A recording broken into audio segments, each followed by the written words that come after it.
Tu savais que le sel était plus toxique que l'arsenic? Ah, le fameux concept du marketing de la peur. Beaucoup de gens en sont victimes. Je t'explique tout de suite de quoi il s'agit. Imaginons que tu aies un atome d'arsenic dans le corps. Ton corps n'en a absolument rien à faire et il ira même très bien. Pour toi, aucun souci de santé. Mais 5 kilos de sel dans ton corps, et là, tu meurs. Donc, si je suis cette logique marketing, le sel est plus toxique que l'arsenic. On voit bien dans cet exemple que tout est une question de quantité finalement. Donc, méfiez-vous de la vieille technique du marketing de la peur. Parce qu'elle est largement utilisée dans la vente des cosmétiques et surtout celle des produits solaires. Par exemple, tu savais que le manque d'exposition au soleil pouvait produire des attaques cardiaques, des attaques cérébrales, de l'ostéoporose, des crises de tétanie, des convulsions et même des pathologies intestinales comme le cancer. Bref, on va pas faire la liste de tous les dangers mortels qui sont la conséquence d'une exposition au soleil. T'as compris l'idée. Ce qu'il faut retenir de tout ça, c'est qu'absolument tout est une question de quantité. Alors le marketing t'invente même des crèmes spéciales pour que tu n'attrapes pas le cancer devant ton téléphone. Comme si du temps passé sur TikTok allait te donner le cancer. Souviens-toi, le marketing de la peur. C'est du business, c'est rien de plus. Alors on va rétablir la vérité. Et tu vas voir qu'il n'y a aucune raison d'avoir peur. Déjà, si tu te mets au soleil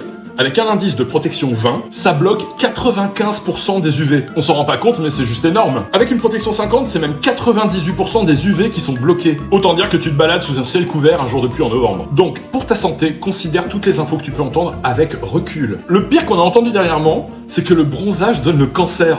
Ce qui est totalement faux. Ce sont les coups de soleil qui donnent le cancer, et pas du tout le bronzage. C'est donc encore une fois la quantité des rayons UV absorbés massivement qui est dangereuse, et pas le bronzage. Plus d'infos sur cocochac.com.